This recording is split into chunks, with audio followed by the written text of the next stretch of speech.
अपने ideal gas पढ़ रहे थे और आइडियल गैस के अंदर आज अपने ड्राइव करने वाले हैं एक इक्वेशन जिससे हम सारे लॉज निकालेंगे, चाहे बॉयल का नियम हो, चार्ल्स का नियम हो, जितने भी लॉज आपके पास होते हैं वो सारे लॉज हम ड्राइव करेंगे किससे, इस इक्वेशन से। तो यहां से जो रिलेशन आएगा या इक्वेशन आएगी वो बहुत इंपॉर्टेंट है। देखो कैसे निकालते हैं अपने।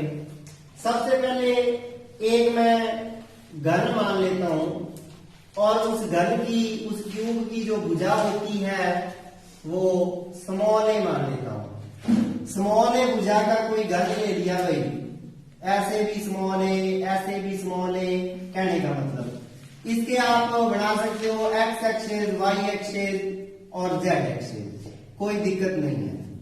अब देखिए इसका जो साइड ए है तो इसका आयतन आपको पक्का पता है, ए की पावर 3 होगा। पहली बात ये होगी, आयतन जो होगा इसका ए की पावर 3 होगा। इसको इक्वेशन नंबर अपने 2 दे देते हैं। एक नंबर इक्वेशन में क्या होगा बता रहा हूं। अगर एक अणु का द्रव्यमान मैं कह दूं स्मॉल एम है तो टोटल कितने मॉलिक्यूल है गैस के, स्मॉल एन है तो टोटल हो जाएगा m इंटू एन, जो हमने बात की है कैपिटल एम हो जाएगा m into N. Equation number 1 हो गई, ठीक है भाई। अब बहुत सारे मॉलिक्यूल हैं।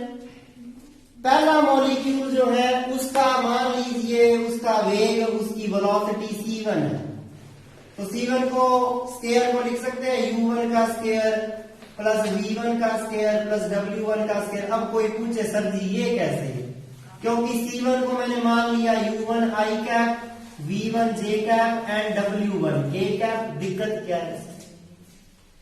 इसी तरीके से c2 का स्क्वायर हो जाएगा u2 का स्क्वायर प्लस v2 का स्क्वायर प्लस w। क्या दिक्कत है? कोई दिक्कत नहीं।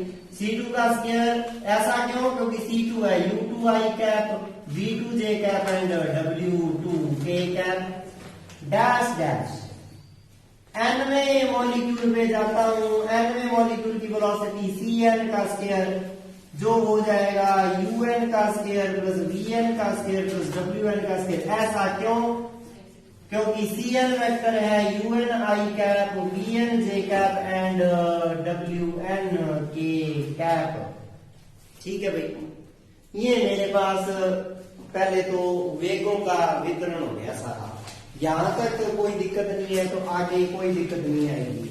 अब मैं एक अणु की बात करता हूं, थोड़ी सी ध्यान देना। एक अणु की बात करता हूं जो यहां से अपनी जर्नी स्टार्ट करता है और एक्स दिशा के अंदर गति कर रहा है। एक्स डायरेक्शन में एक मॉलिक्यूल मूव कर रहा है, एक्स डायरेक्शन में मूव कर रहा है। उसकी वेलोसिटी क्या है एक्स डायरेक्शन में? u1। क्या है? u1। u1 वेलोसिटी से x डायरेक्शन में मूव कर रहा है। जब ये यहां से दीवार के साथ टक्कर मारेगा और टकरा के वापिस आएगा, ध्यान दो। जब भी अपने मॉलिक्यूलर थ्योरी पढ़ते, काइनेटिक थ्योरी ऑफ गैसेस पढ़ते हैं, उसके अंदर एक बात बताते हैं कि अणु द्वारा मारी गई टक्कर जो होती है वो प्रत्यास्थ होती है, इलास्टिक कोलिजन चलता है। जब कोलिजन इलास्टिक होती है तो उसमें पक्का होता है पहले का संवेग और बाद का संवेग हमेशा बराबर रहता है। यही होता है इलास्टिक कोलिजन के अंदर, संवेग हमेशा संरक्षित रहता है। Momentum is always conserved. इसका मतलब मोमेंटम कंजर्व है। जब ये टक्कर मारेगा तो इसका मोमेंटम होगा mu1, पक्का ही है। मोमेंटम mu1 है, द्रव्यमान गुना संवेग। और टकरा के वापिस आएगा तो भी mu1 रहेगा, लेकिन डायरेक्शन उल्टी होगी इसलिए माइनस mu1। ओके, इसका मतलब मैं ये लिखूंगा अणु के संवेग में परिवर्तन कितना होगा वो पढ़ना है। Change in momentum, change in momentum of molecule. तो इसके मोमेंटम में चेंज होगा। Final momentum minus mu1, final momentum क्या है? Minus mu1। Initial momentum mu1 तो माइनस माइनस mu1, माइनस का 2 mu1। ये मॉलिक्यूल के संवेग में परिवर्तन है और पूरे निकाय का संवेग में परिवर्तन क्या होता है? 0। यही होता है ना, initial momentum is equal to final momentum. तभी होगा ना जब पूरा मोमेंटम कंजर्व है। मोमेंटम कंजर्व का मतलब अगर मॉलिक्यूल के मोमेंटम में इतना चेंज आ रहा है तो दीवार के मोमेंटम में कितना चेंज आएगा, है ना। लेकिन ये काम किसमें हो रहा है, एक टक्कर में, इसलिए हम इसको लिख सकते हैं प्रति टक्कर। और इंग्लिश के लिए क्या हो जाएगा, चेंज इन मोमेंटम पर कोलिजन। एक कोलिजन की बात हो रही है और मॉलिक्यूल की एक की बात हो रही है। 2 टक्करे करेगा तो 4 mu1, 3 टक्करे करेगा तो 6 m, समझ रहे हो।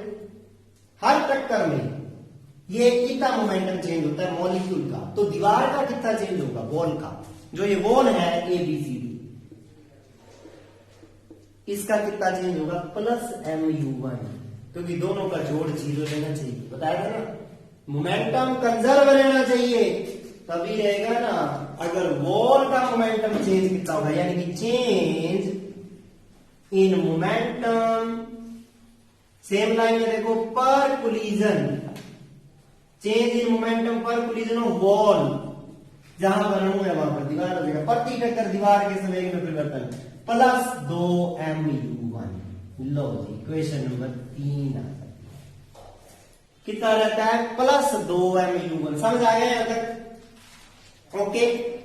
ये प्रति टक्कर समय में परिवर्तन है, पर कोलिजन, पर सेकंड नहीं है। और पर सेकंड जो चेंज आता है मोमेंटम में वो होता है फोर्स, फोर्स होता है ना। और फोर्स में इस एरिया का डिवाइड कर दूंगा, इसका एरिया क्या होगा दीवार का, इतना इतना, आपको भी पता है दीवार का एरिया होगा A स्क्वायर का कर दूंगा भाग फोर्स अपॉन एरिया, प्रेशर होता है, प्रेशर होता है, पता है ना। तो फोर्स में एरिया का A स्क्वायर का डिवाइड कर दूंगा, उत्तर आ जाएगा। वहां A क्यों बन जाएगा, उसको वॉल्यूम कर दूंगा, फार्मूला आ जाएगा। तो पहले मेन चीज समझनी है, टक्करें कितनी हो रही है। पहले तो एक टक्कर में टाइम कितना लग रहा है, time in one collision, time कितना लग रहा है एक कोलिजन में, एक टक्कर में लगा समय। अरे भाई एक टक्कर में ज्यादा से ज्यादा कितना समय लग सकता है, सीधी सी बात है। मॉलिक्यूल u1 वेलोसिटी से चल रहा है, टाइम क्या होता है, दूरी बटे वेग, डिस्टेंस अपॉन वेलोसिटी। कितनी दूरी तय करता है एक टक्कर में, ज्यादा से ज्यादा यहां से यहां और फिर यहां से यहां, एक जर्नी पूरी होगी, एक टक्कर होगी।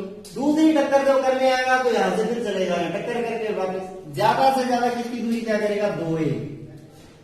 और टाइम उसको ज्यादा से ज्यादा वेलोसिटी तो u1 है, ये है जी, ये क्या है, एक टाइम लग रहा है टक्कर में, यानी सेकंड पर कोलिजन। ये क्या है, इतने सेकंड लग रहे हैं पर कोलिजन में।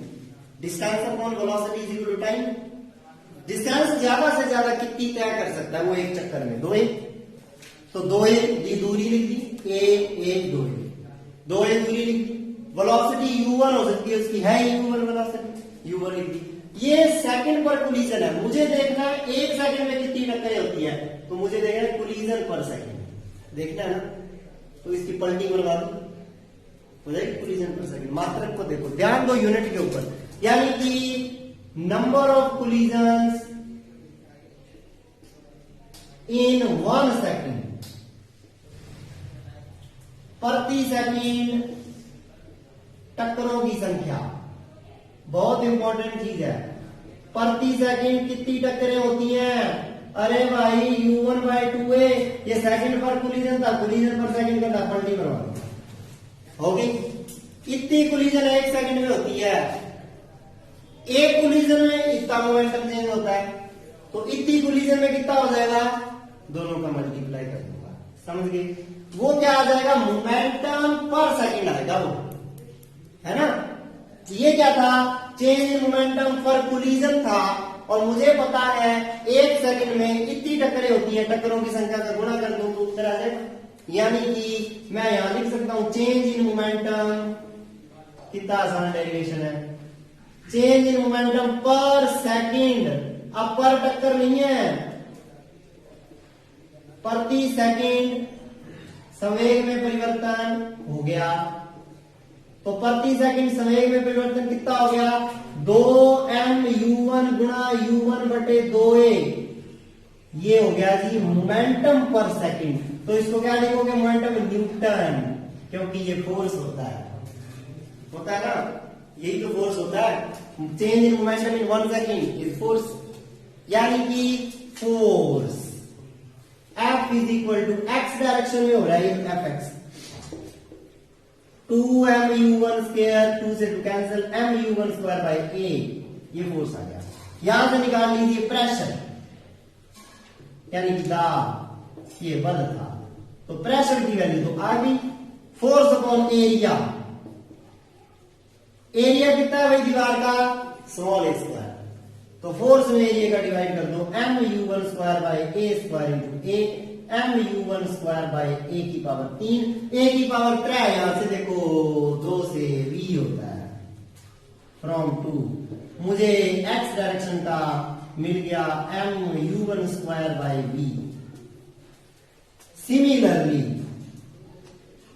y डायरेक्शन का लिख देते हैं, m y डायरेक्शन की वेलोसिटी इस पार्टिकल की ये, ओके, ये आ जाएगा v, एंड z डायरेक्शन का लिख देते हैं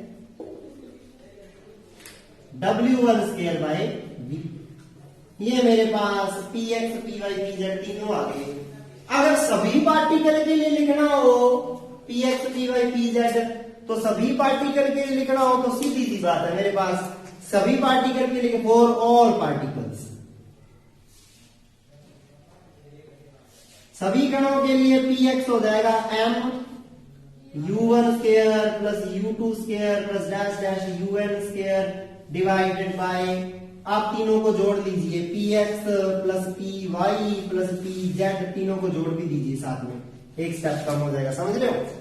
पहला px क्या हो जाएगा, px हमें दिख गया m u1 square plus u2 square plus u dash dash un square by this, py क्या हो जाएगा m v1 square plus v2 square plus dash dash vn square, याद रखना है स्मॉल रखने हैं, नीचे भी capital, plus m w1 square plus w2 square dash dash wn square by v। अब v तो कॉमन आके इधर आ जाएगा p के साथ, लेकिन px py pz तीनों बराबर होते हैं, तीनों को p मान लूंगा मैं, अब तो कुछ नहीं, px py pz तीनों बराबर होते हैं, इनको p मान लूंगा, p p p 3p, 3 का नीचे डिवाइड हो जाएगा, समझ गए, तो बच जाएगा p, ठीक है, p की वैल्यू आ जाएगी, वो जो v है उधर ले जाऊंगा, तो p v हो जाएगा, pv is equal to 1/3, m common बचेगा u1 square plus v1 square plus w1 square, तीनों इकट्ठे कर दूंगा, is equal to c1 square, u2 square plus v2 square plus w2 square is equal to c2 square, ऐसे करके आ जाएगा, यानी कि क्या बचेगा, P into V is equal to 1/3 छोटा m ब्रैकेट में c1 square plus c2 square dash dash dash dash cn square, ऊपर नीचे n का गुणा कर दूंगा, अपने पास ये बचा pv is equal to 1/3 m c1 square c2 square dash dash cn square, यही बचा।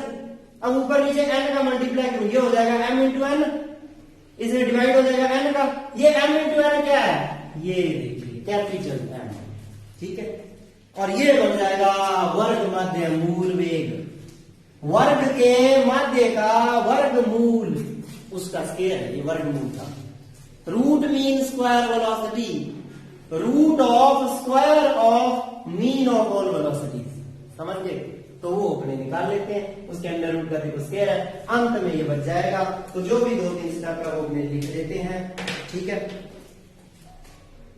यहां से तीनों डायरेक्शन का जो प्रेशर होता है वो लगभग बराबर होता है, तो मैं लेट कर लेता हूं कि px is equal to py is equal to pz is equal to p, सब जगह p लिख दूं, तो ये स्टेप बन जाएगा 3p, ठीक है, 3p is equal to m by v, सब में से कॉमन, ब्रैकेट में बचा u1 square plus v1 square plus w1 square plus u2 square plus v2 square plus w2 square, बहुत बार आया है पेपर में ये derivation, un square plus vn square plus wn square, यहाँ इससे पूछ लेता है बॉयल का नियम प्रूफ करो, चार्ल्स का नियम प्रूफ करो, एवोगैड्रोस प्रूफ करो, है ना, गैलो-सेक का नियम है, बहुत सारे लॉज आएंगे आगे।